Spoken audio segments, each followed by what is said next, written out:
Hello everyone! Samahan niyo po ako. Gagawa tayo ng mango kanis salad. Madali lang po itong gawin mga ka-grandma. So, umpisahan na po natin.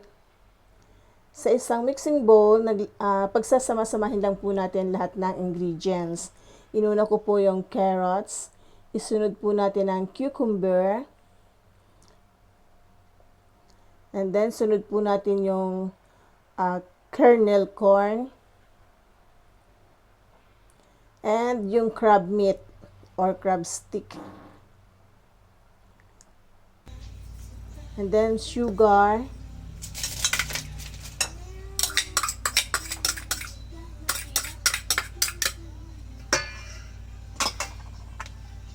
And then salt. Yung pong carrots and cucumber, julienne cut po ang ginawa ko. And then lagyan po natin ng mayonnaise. Wala po kasi akong Japanese mayo. So, regular mayonnaise lang po ang ginamit ko. Kami-kami lang naman din po ang kakain ito. And then, haluin po natin. I-mix po natin. Para po mag-combine lahat ng ingredients. Maglalagay din po tayo ng olive oil, virgin olive oil. Para po sa ating dressing.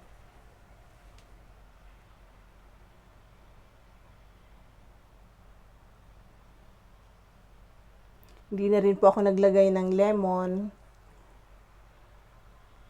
Yun lang po, mayo at saka virgin olive oil ang nilagay ko. Mix lang po natin ng maigi.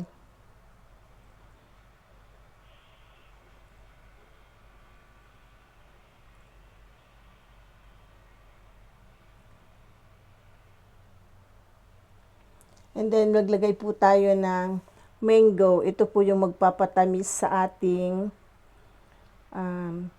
mango kanis salad.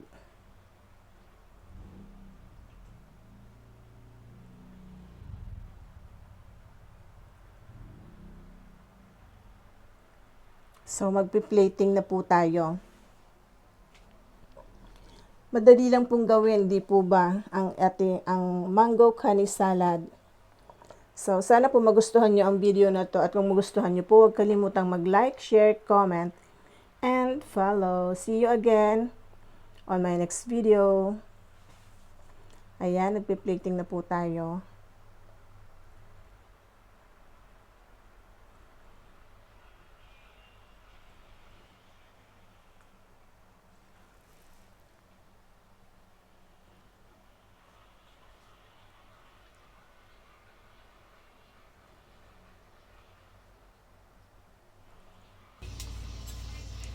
And then, maglalagay po tayo ng toppings, mango.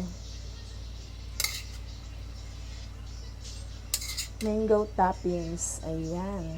O, diba? Design sa ating mango kanis salad. And then, maglagay po tayo ng sesame seeds. At saka, black sesame seeds. Pinagsama ko po para maiba naman. Ayan. See you again on my next video. Bye. God bless everyone. Thank you for watching.